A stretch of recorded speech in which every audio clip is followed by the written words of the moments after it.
வீடியோவில் முதல் பதிவாக நம்ம என்ன பார்க்க போகிறோம்னா, வெள்ளரிக்காய் சாகுபடி நம்ம தோட்டத்தில் நம்ம பண்ணியிருக்கோங்க. அதில் வந்து என்னென்னு பார்த்தீங்கன்னா, இயற்கை முறையிலேயே விளைவிக்கப்பட்ட வெள்ளரிக்காய் சாகுபடி நம்ம இதில் வந்து பார்த்தீங்கன்னா, இதை பாருங்கள், வெள்ளரிக்காய் எவ்வளோ அருமையாக எவ்வளோ அழகாக ஃப்ரெஷ்ஷாக இருக்குதுன்னு பாருங்கள்.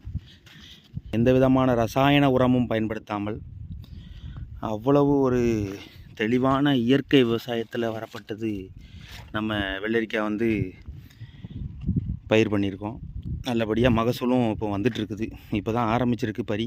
மேலும் பார்த்திங்கன்னா, நம்ம பண்ணையில் பார்த்திங்கன்னா தேனீக்கள் நல்லா உங்களுக்கு வீடியோவில் தெரிதான்னு தெரில, தேனீக்கள் நிறையா இருக்கும். இயற்கை விவசாயம் நாங்கள் எப்படி நம்புறது அப்படின்னு கேட்டிங்கன்னா, தேனீக்கள் அதிகமாக இருக்கும். நீங்கள் இயற்கை விவசாயம் இல்லாமல் வேறு எதுவும் பண்ணிங்கன்னா அந்த தேனீக்கள், பூச்சிகள், இந்த புட்டான்கள் எதுவுமே பார்க்க முடியாது. அந்த